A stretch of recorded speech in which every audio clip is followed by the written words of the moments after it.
Ok, shalom, je vous salue au nom de Jésus. Bienvenue à cet autre épisode de Vérité et Réalité, la 71e. Que Dieu... La 76e épisode, voilà. C'est la 76e épisode.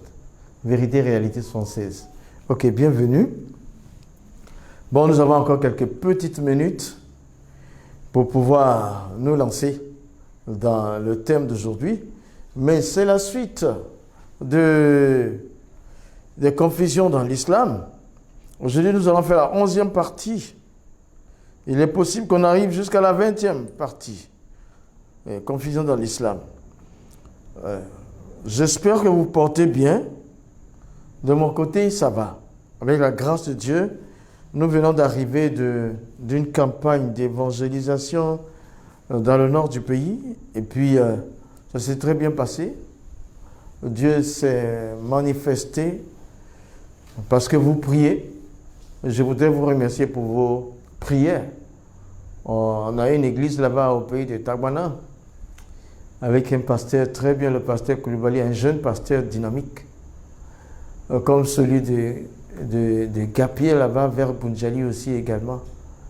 Voilà, il faut travailler dans le village. C'est bon. On n'est pas tous réunis en ville ici, mais pas seulement les villes de l'intérieur, mais aussi les villages. Il faut y aller. Il y a la vie là-bas, les gens ont besoin. Imaginez-vous des personnes de 90 ans, 89 ans. Mais il y a la longévité pas dans la population.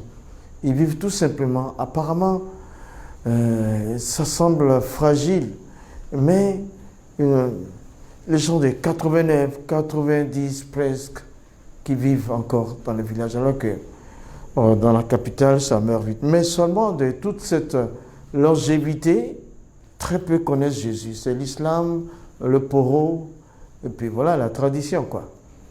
Bon. Donc ça s'est très bien passé avec la grâce de Dieu. Et j'aimerais vraiment prier pour vous. Nous sommes aussi avoir une pensée pour notre nation. Ça, c'est juste que je suis en train d'attendre à ce que quelques-unes des personnes puissent se connecter. J'aimerais prier pour vous qui nous écoutez de très loin comme de près.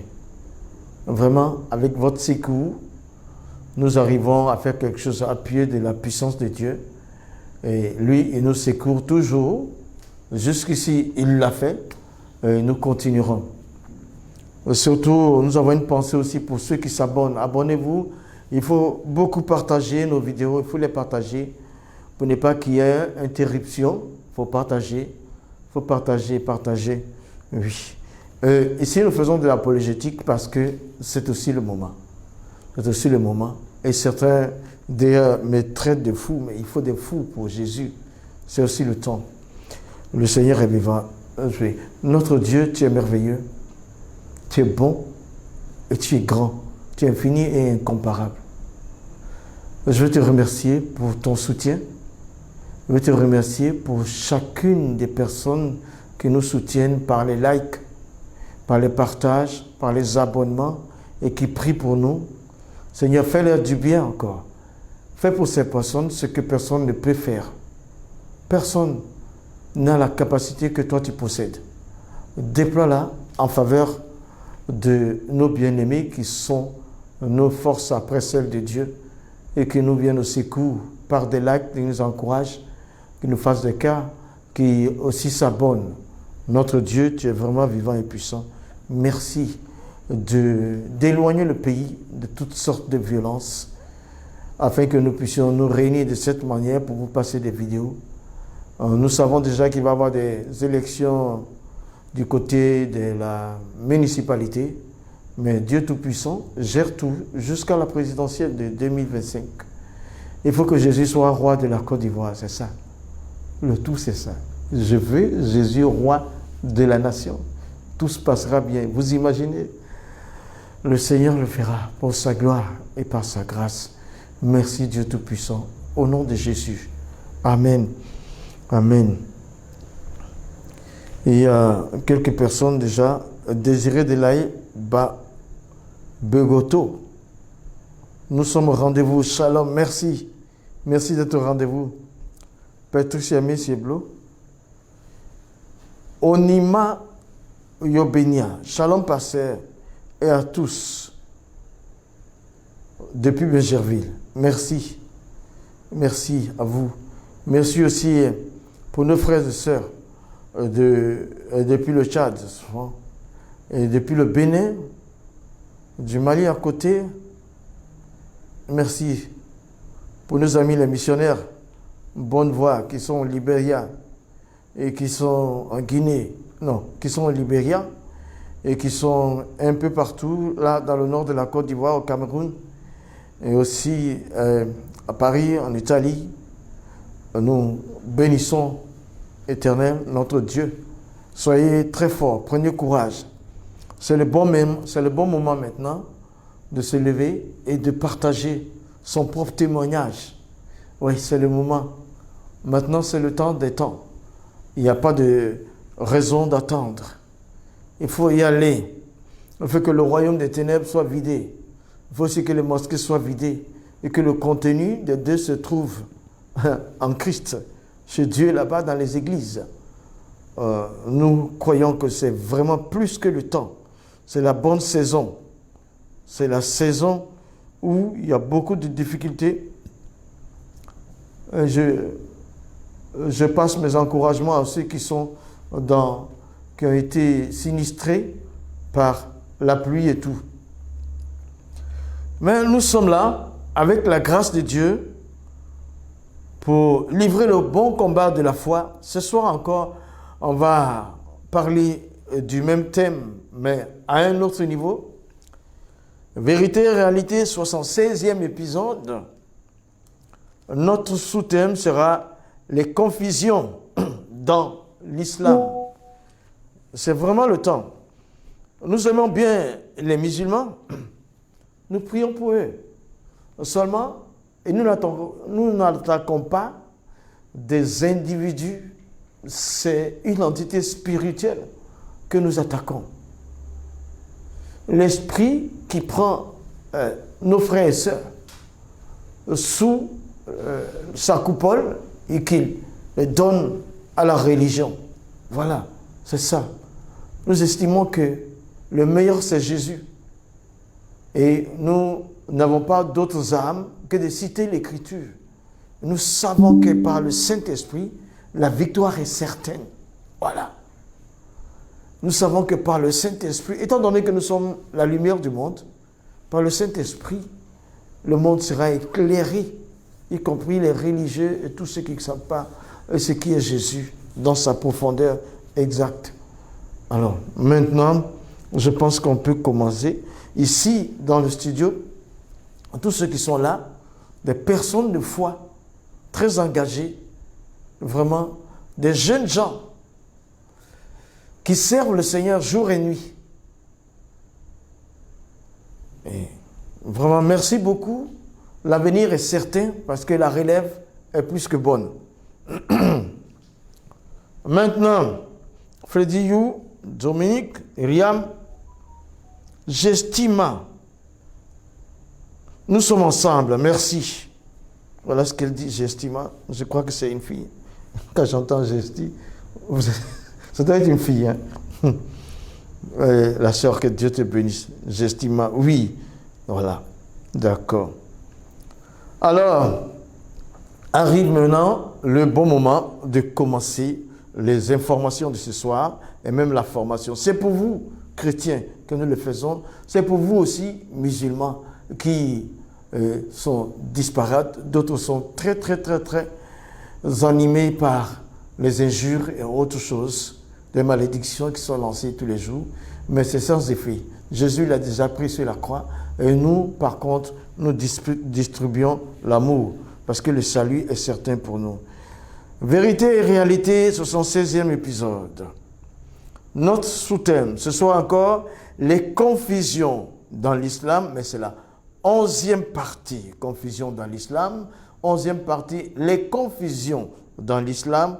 11e partie. C'est avec la grâce de notre Dieu, par le Saint-Esprit, que nous arrivons à nous faire entendre ici. c'est aussi avec l'aide de toutes nos églises, la bonne voie, la voie qui est toute bonne pour le ciel, et nos collaborateurs, Royaume Vie Média et Radio JLC, sans oublier mon épouse Maïmouna, la plus belle, qui en ce moment aussi pense à nous et intercède beaucoup. Que Dieu vous fasse le comble de ces bénédictions, qu'il vous comble de bénédictions. Voilà, c'est le français, on peut tourner dans tous les sens. Donc notre première confusion sera aujourd'hui, notre premier point de confusion sera des révélations descendues sur le prophète de l'islam de manière circonstancielle. Et ça, je veux dire que souvent, les révélations que le prophète de l'islam a reçues sont suite à une situation qui lui donne la faveur après, révélation circonstancielle. Je vais prendre la sourate, l'une des sourates les plus populaires du Coran, qui parle de mariage et tout ça, du mariage le plus cité dans le Coran, c'est la sourate 33 et le verset 36. Ça va concerner Zaïd, le fils adoptif du prophète de l'islam, et son épouse Zainab. Zainab, qui était l'épouse de Zaïd, et Mohammed était le père adoptif de Zaïd. Sourate 33, verset 6. Il dit, « Il n'appartient pas à un croyant ou à une croyante, une fois qu'Allah et son messager ont décidé une chose, d'avoir encore le choix dans leur façon d'agir. Et quiconque désobéit à Allah et à son messager, c'est égaré, certes, d'un égarement évident. » Verset 37. « Quand tu disais à celui qu'Allah avait comblé de bien, tout comme toi-même l'avais comblé, garde pour toi ton épouse et crains Allah. Tu cachais en ton âme ce qu'Allah allait rendre public. Tu craignais les gens et c'est Allah qui est plus digne de ta crainte.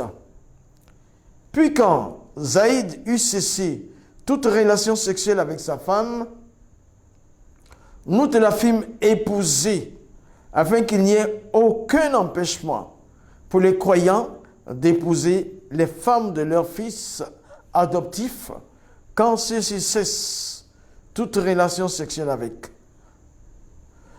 Le commandement d'Allah doit être exécuté. Voilà. C'est donc la sourate 33, le verset 36 et 37. Sourate 33, versets 36 et 37.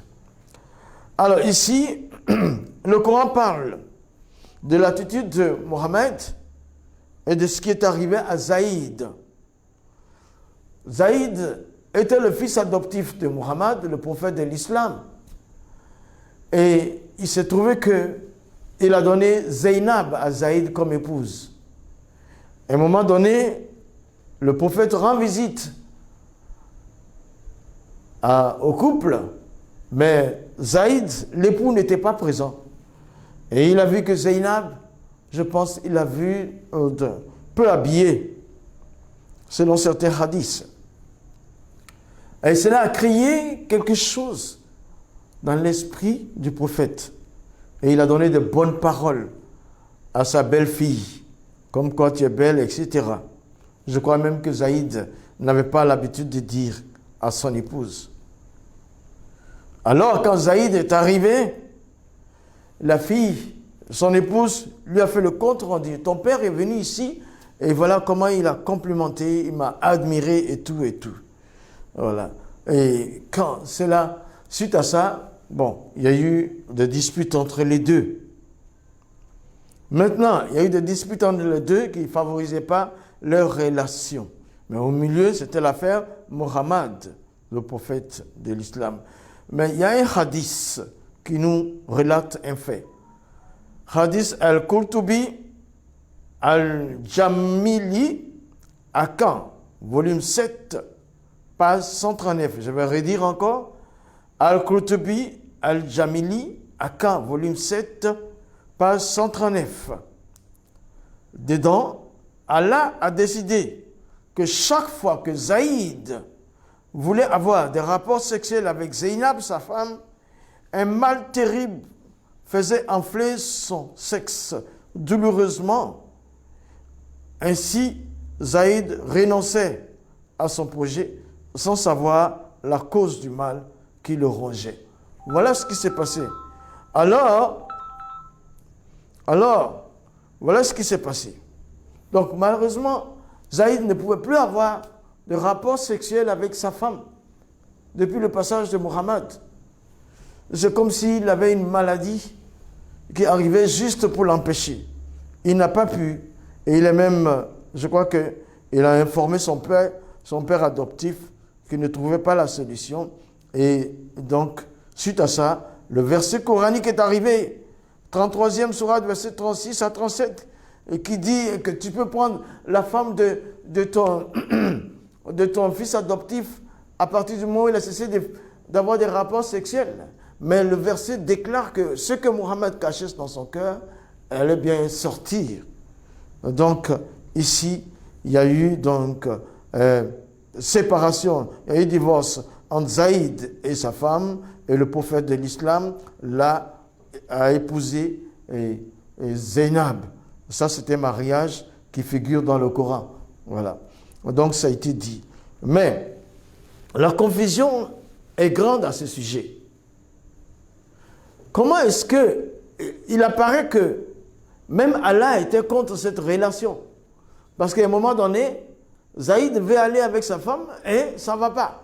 À partir du moment où le prophète est venu, l'a complimenté et qu'il a vu pas trop habillée, elle était seule. Alors, c'est une grande confusion. Est-ce que Muhammad et Allah, c'est la même personne? Bon, voilà une confusion. Est-ce que quelqu'un est capable d'épouser l'ex-femme de son fils adoptif? Est-ce que c'est possible que pour des raisons de désir sexuel, le prophète va aussi briser la ligne d'adoption? Ça, officiellement, c'est brisé. L'adoption est officiellement brisée dans l'islam. Ça s'est fait, mais autrement, avec des sunnas. Un autre jour, nous allons en parler. Voici, c'est une grande confusion dans l'islam. Une grande confusion. Une très grande confusion. Ça, c'est la première grande confusion que nous voyons. La deuxième confusion, c'est l'appel de Moïse par Allah dans le Coran. Appel de Moïse dans Allah dans le Coran, la sourate 28, versets 29 et 30. Sourate 28 du Coran, versets 29 et 30. Puis, lorsque Moïse eut accompli la période convenue et qu'il se mit en route avec sa famille, il vit un feu du côté de la montagne. Il dit à sa famille, « Demeurez ici, j'ai vu du feu. Peut-être vous en apporterai-je une nouvelle ou un tison de feu afin que vous y réchauffiez. » Verset 30. Puis, quand il arriva, on appela du flanc droit de la vallée, dans la place bénie, à partir de l'arbre.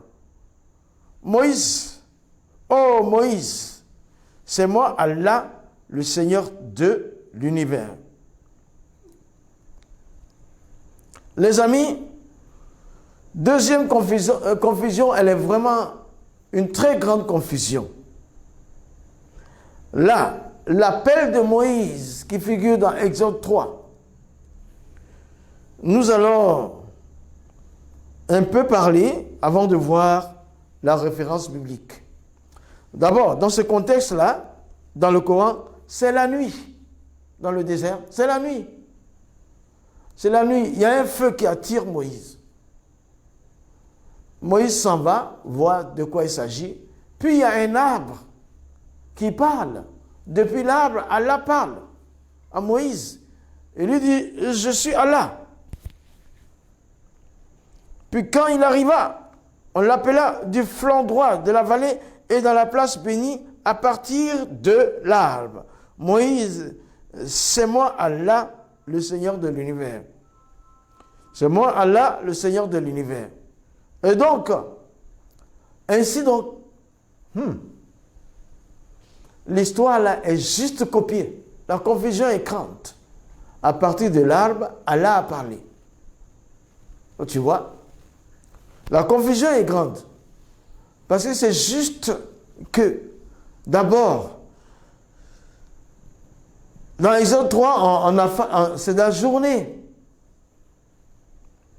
Mais là, ici, c'est à partir d'un arbre qu'Allah parle. Exode chapitre 3, verset 4. L'Éternel vit qu'il se détournait, Moïse donc, pour voir, et Dieu l'appela du milieu du buisson, et dit, du milieu du buisson, et dit, Moïse, Moïse. Et il répondit, mais voici, Dieu dit, n'approche pas d'ici, ôte tes souliers de tes pieds, car le lieu sur lequel tu te tiens est une terre sainte. Voilà, ici, il y a un buisson enflammé duquel, c'était la journée, duquel l'Éternel a appelé Moïse. Et Moïse l'a écouté. Voilà. Cette histoire qui est venue plusieurs siècles avant le Coran, a été certainement mal copiée. Au lieu du buisson dans le Coran, c'est un arbre. C'est un arbre. C'est un arbre au lieu du buisson. C'est un arbre. Elle a parlé à partir de ça. Mais vous voyez, quand on dit aux musulmans que Jésus est la parole de Dieu, devenu un homme, ils ne croient pas. Mais Allah parle dans le Coran à travers un buisson. Hein? Dieu, à travers un arbre du moins, dans le Coran, Allah parle à travers un arbre. Hein? Alors, quand on dit la parole de Dieu est devenue un homme, ils n'y croient pas. Mais pourtant, ils le disent. Et ça, c'est du copier mal. C'est du mal copié et collé. Ce n'est pas la nuit, c'est en pleine journée. Moïse qui paissait les troupeaux est attiré par un buisson ardent. Et il se tourne là, il va.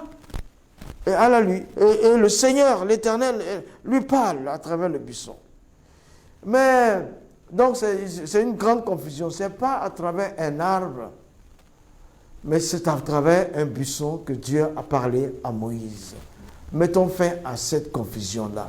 Parce que même dans le Coran, il a été écrit, فَإِن كُنْتَ فِي شَكٍّ مِمَّا أَنزَلْنَا إِلَيْكَ فَاسْأَلِ الَّذِينَ يَقْرَؤُونَ الْكِتَابَ مِنْ قَبْلِكَ فَإِن كُنْتَ فِي شَكٍّ, si tu es dans le doute, مِمَّا أَنزَلْنَا إِلَيْكَ, concernant ce qui te fait descendre, فَاسْأَلِ الَّذِينَ يَقْرَؤُونَ الْكِتَابَ, va demander à ceux qui lisent les livres مِنْ قَبْلِكَ qui t'ont précédé. La vérité de la part de son Seigneur est descendue sur toi. C'est la 10e sourate, verset 94. C'est un musulman, au lecteur du Coran, qui doit venir demander à ceux qui lisent la Bible pour sortir de leur confusion. Ça, c'était la 2e confusion. La 3e confusion, le Coran accepte-t-il la prostitution? Une grande question aussi, parce qu'il y a quelque chose de confus dans la sourate 24 au verset 33. Sourate 24, verset 33 du Coran. Sourate 24, verset 33 du Coran, pour ceux qui prennent les notes. Il dit, et que ceux qui n'ont pas de quoi se marier cherchent à rester chastes jusqu'à ce qu'Allah les enrichisse par sa grâce. Ceux de vos esclaves qui cherchent un contrat d'affranchissement, concluez ce contrat avec eux si vous reconnaissez du bien en eux et donnez-leur des biens qu'Allah, excusez-moi, des biens qu'Allah vous a accordés. Et dans votre recherche des profits passagers de la vie présente, ne contraignez pas, ne forcez pas vos femmes esclaves à la prostitution si elles veulent rester chastes. Si on les y contraint, Allah leur accorde, après qu'elles aient été contraintes, son bon pardon et sa miséricorde. Voilà ici le problème d'esclaves en islam. Dans le Coran, c'est constant. Mohammed avait tas d'esclaves, on va y revenir un jour. Il dit ici, les maîtres, les soi-disant maîtres des esclaves, ils avaient des femmes esclaves. Et certains, quand on en parle, c'est-à-dire qu'il y avait certains qui forçaient ces femmes-là à se prostituer. Pourquoi? À leur profit. Bafouant ainsi la dignité de la femme. Non seulement elle est esclave, mais elle devait céder aux ordres du maître. Donc Allah lui dit, il ne faut pas les forcer. Donc voici, c'est aussi cette pensée-là que si même l'esclave se prostituait volontairement, ce serait accepté. Et qu'est-ce qui pousse les maîtres d'esclaves à forcer les femmes, leurs esclaves, à la prostitution? Est-ce que l'islam, le Coran accepterait si l'esclave se prostitue? Qu'est-ce qui pousse alors le maître à amener son esclave à la prostitution? Pourquoi donc le ferait-il? Mais voilà, c'est que en réalité, il y a de l'esclavage. Les butins de guerre étaient même, les femmes étaient des esclaves aussi. On les prenait, on faisait ce qu'on voulait. Mais le Coran, le verset dit, ne les forcez pas à la prostitution. Certainement, il y avait des femmes esclaves qui voulaient ne pas faire, mais elles étaient forcées. Est-ce que l'islam, puisque les esclavagistes sont connus, le Coran c'est fait pour les musulmans, et qu'est-ce qui poussait ces musulmans-là, du Coran-là, pour d'entretenir, de pousser leurs... qu'est-ce qui obligeait, faisait qu'ils étaient obligés de pousser leurs esclaves femmes à la prostitution? C'était pas quelque chose, c'était pas un problème pour l'islam. Là aussi, c'est une grande confusion, mon ami. Et tout ça, je pense que c'est assez, c'en est assez. Là seulement cette religion, et sort de là. Sort de là. La prostitution était-elle acceptée des musulmans qui poussaient les femmes esclaves à la prostitution et recevaient l'interdiction? Merci. Quatrième confusion, c'est est-ce que Jésus, les actions qu'il posait, les miracles qu'il faisait, la puissance qui se déployait de lui, est-ce que le Dieu de l'islam est capable d'en faire autant? Nous allons voir. Ici, nous sommes complètement dans l'islam, là. Même le Jésus coranique, il y a des hadiths qui parlent.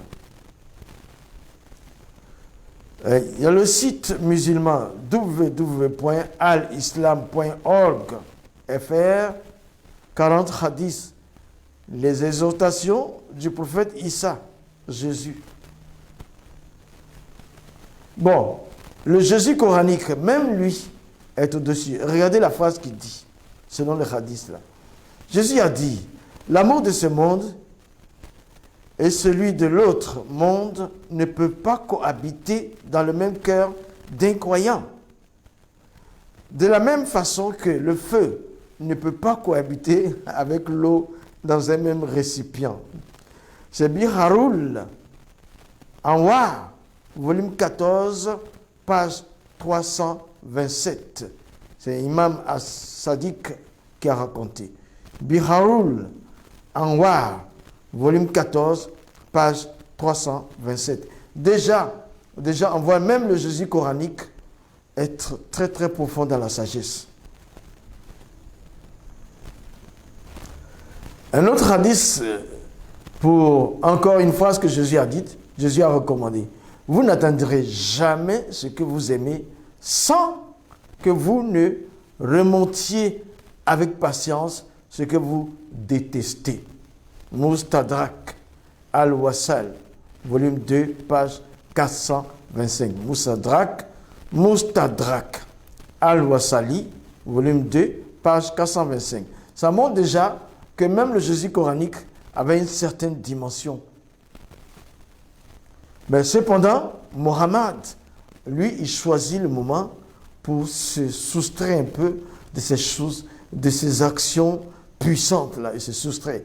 Il dit dans la 6e sourate, verset 50, « Je ne vous dis pas que je détiens les trésors d'Allah, ni que je connais l'inconnaissable, mais je ne vous dis pas que je suis un ange. Je ne fais que suivre ce qui m'est arrivé. » Dit, est-ce que sont égaux l'aveugle et celui qui voit? Ne réfléchissez-vous pas? Voilà, il s'est soustrait du niveau spirituel de puissance de la bataille. Et pourtant, à un moment donné, il descend comme s'il était Allah lui-même. Alors, nous allons prendre ici une sourate, vous allez comprendre. La sourate 5, le verset 109 au verset 111. Sourate 5, verset 109 au verset 111.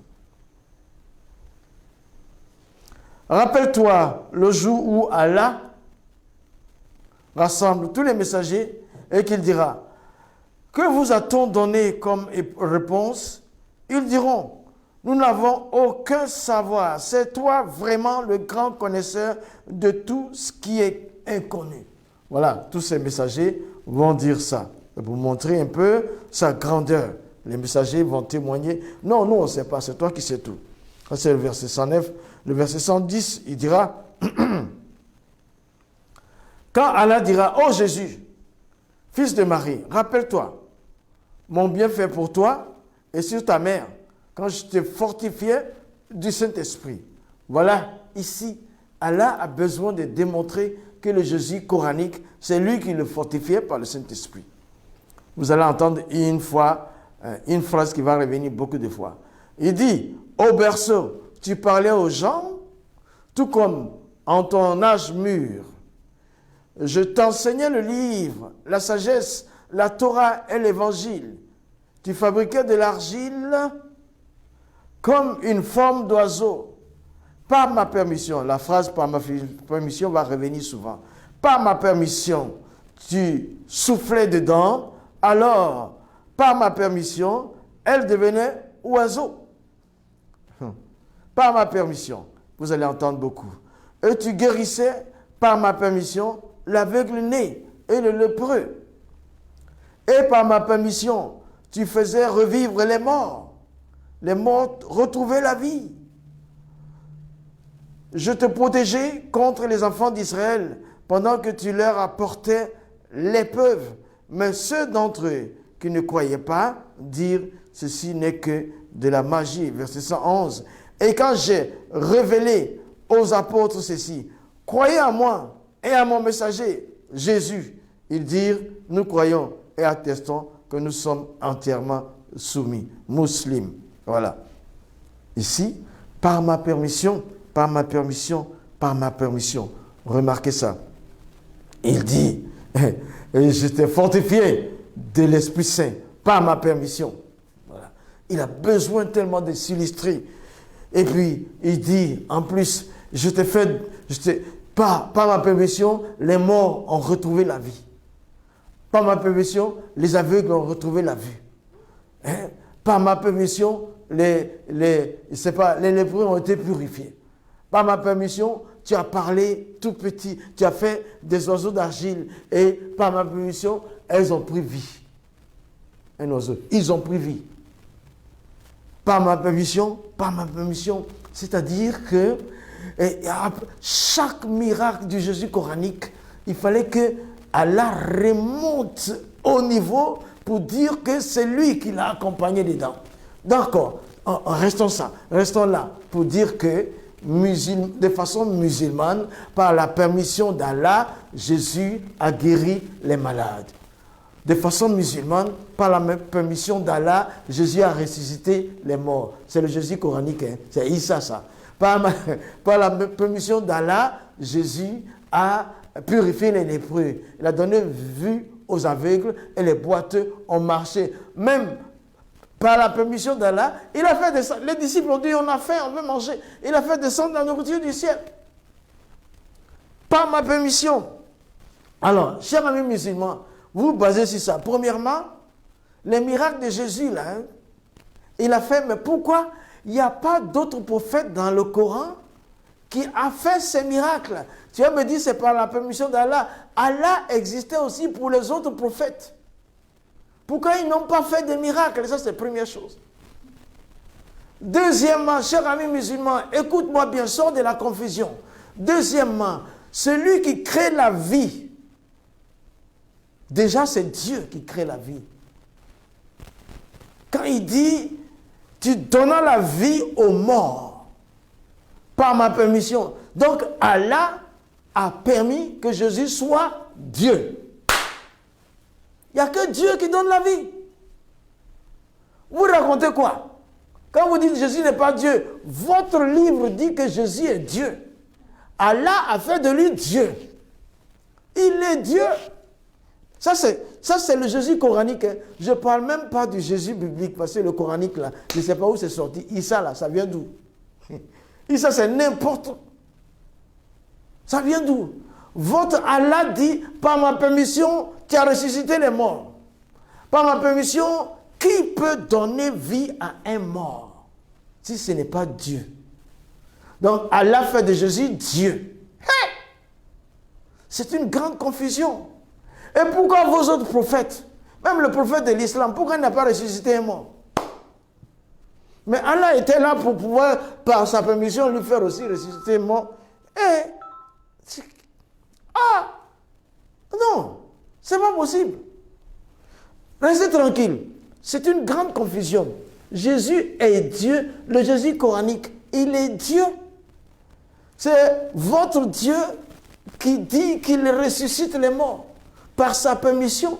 Donc, dérogation, donc autorité. Jésus reconnaît Dieu dans le Coran. Voilà. Il a reconnu Dieu dans le Coran. La confusion vient de vous. Quand on lit Jésus a ressuscité les morts, il a purifié les lépreux, il a fait marcher les boiteux, il a donné la vie aux aveugles. Vous dites oui, mais c'est par la permission d'Allah subhanahu wa ta'ala. Mais Allah subhanahu wa ta'ala, il dit que Jésus est Dieu. Parce que selon vous, le Jésus coranique, il est Dieu. Même diminué, il est Dieu. Tu vois, frère musulman, sors de cette confusion. Quand je vais commencer à te parler de Jésus dans la Bible, tu vas rester, tu vas dire quoi? Tu vas dire quoi quand je vais te parler de Jésus dans la Bible? Tu vas dire quoi? Hein? Déjà dans le Coran, il est Dieu. Où est Mohammed pour ressusciter les morts? Où est Mohammed pour donner la vie aux aveugles? Où est Mohammed pour faire parler les miens? Où est Mohammed pour que les boiteux marchent? Jésus l'a fait par la permission. Il dit, je cautionne Jésus. Il est Dieu parce que il ressuscite les morts. Respectez votre Jésus coranique. Là. Pour moi, le Jésus coranique, ce n'est pas le vrai. Mais c'est vous qui le dites. Issa n'est pas le vrai Jésus. Mais malgré tout, il vous a battu là-bas. Sortez de là. Donc Allah ne peut pas, la preuve qu'Allah ne peut pas faire ce que Jésus, Yassou, le vrai nom de Jésus, si on parlait de façon arabe, c'est Yassour. Yassour. Issa, c'est faux. Yassour Massir. Hein?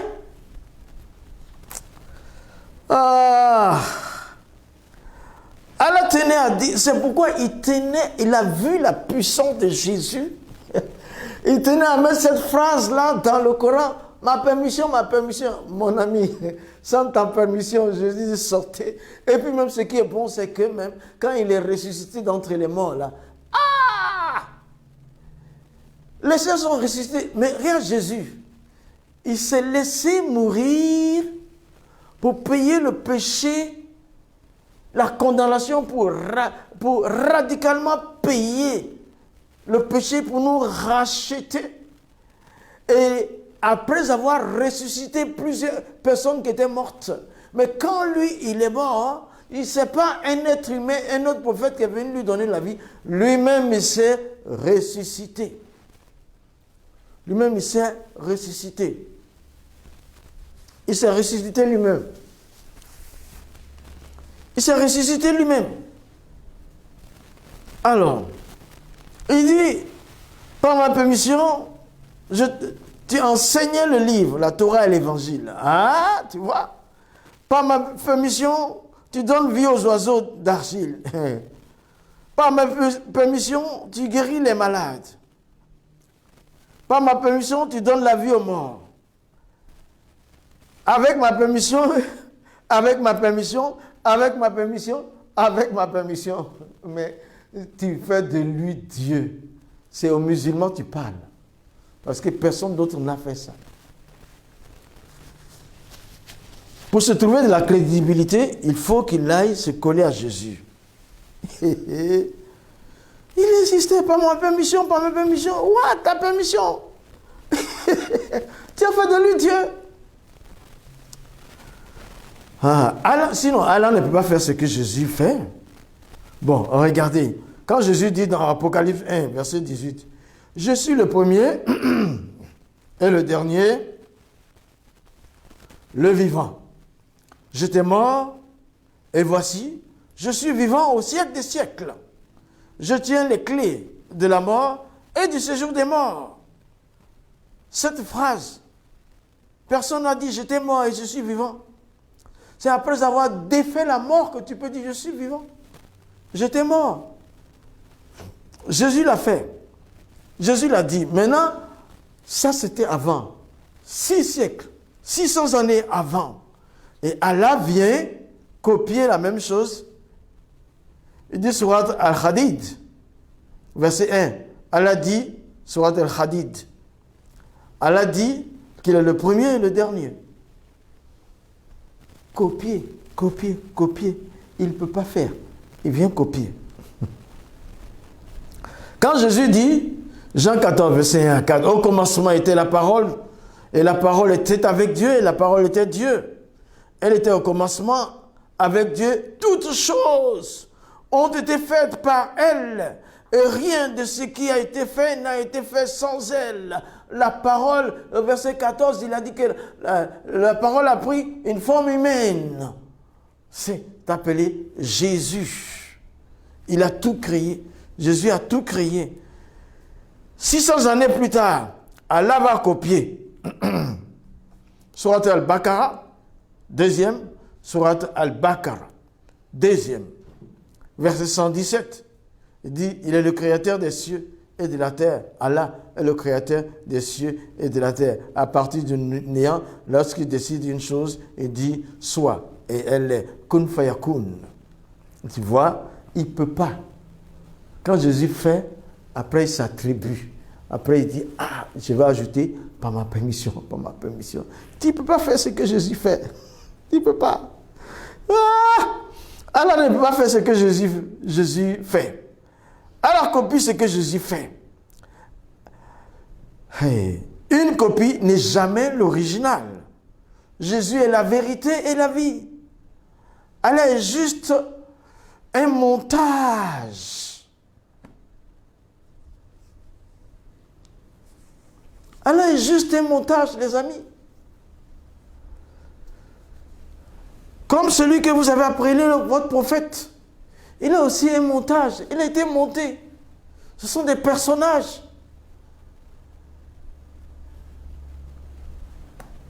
Tout comme la vie de la Mecque décrite. Je parle de la Mecque que les hadiths ont décrits. Le Coran n'en parle pas, tu as vu? Il y a la fuite. Allah a fui pour parler de la Mecque.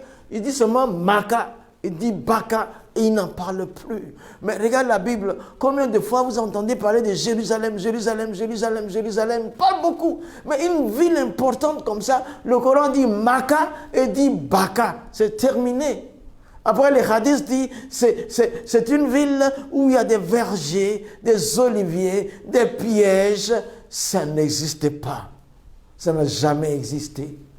Et si Mecque, la Mecque coranique, la Mecque des hadiths n'a jamais existé, personne ne peut y naître.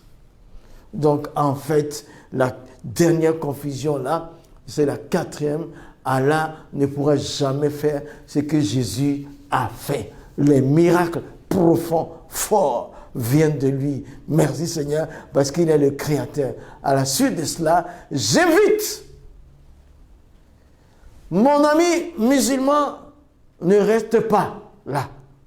Ne reste pas dans la confusion. Ne reste pas dans la confusion. Ton Coran même fait du Jésus coranique Dieu. Ne reste pas dans la confusion.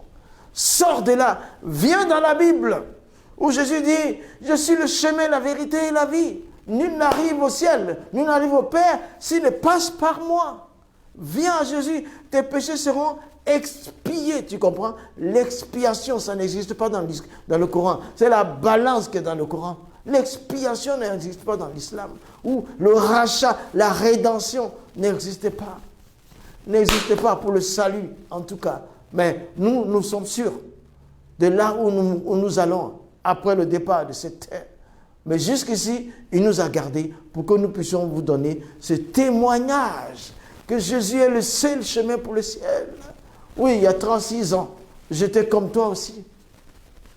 Mais je suis dans ma 36e année de vie chrétienne aussi. Il y a 36 ans, j'étais comme toi, missionnaire avec mon père, bâtisseur de mosquées. Hein? Il a été, mon père est un missionnaire, était un imam. Que tu le veuilles ou non, je l'ai été. Et puis, tu vois, quand je regarde dans certains commentaires, il y a quelqu'un qui a écrit, qui a dit, mais pourquoi tu as dit que tu as mémorisé le Coran? Mais oui, c'est la chose la plus facile pour un enfant, un fils d'imam dédié au Coran, c'est facile. En notre temps, il n'y avait pas de madrasat comme ça, c'était rare, ça n'existait pas. Donc, on prenait les portions du Coran, un chapitre entier, une partie, les portions, même un chapitre, quand c'est long, on peut le prendre plusieurs fois. On copie sur l'ardoise en bois et on mémorise les portions par portion. Quand on a fini de mémoriser un chapitre entier par portion, on mémorise tout ensemble. C'est ainsi tout le chapitre, ainsi de suite. C'était facile, c'est facile pour les enfants. Ils ont l'esprit frais. Donc avec 14 ans, à 14 ans, j'avais tout mémorisé. Je l'affirme encore. Je l'affirme. Je n'ai pas peur. Je ne suis pas là pour plaire à quelqu'un. Mon Dieu, je ne suis pas là pour me faire aimer aussi. Mon Dieu m'aime déjà. Et je vis pour lui, Jésus de Nazareth. Jésus le Fils de Dieu. Jésus le Roi des Rois. Je vis pour lui. Je suis un fou de Jésus. Quelqu'un m'a répondu, on ne savait pas que vous alliez subsister après les caricatures de YouTube. Caricature, c'est pas moi. Vous avez caricature, ça m'a rendu populaire, vos caricatures. Allez-y encore, les injures. Je crois que pour finir, vous devez trouver d'autres armes, parce que les armes de la dégradation, du dénigrement, du mensonge sont très peu fortes. Il faut les armes de la vérité tangible, la vérité scripturaire. C'est par là qu'on peut se retrouver. Voilà, d'accord. J'ai dit que les confusions de l'islam, ce sont 16e partie. Enfin, vérité et réalité, ce sont 16e partie. Les confusions de l'islam, 11e partie, va s'arrêter maintenant. Que Dieu te bénisse, amis musulmans.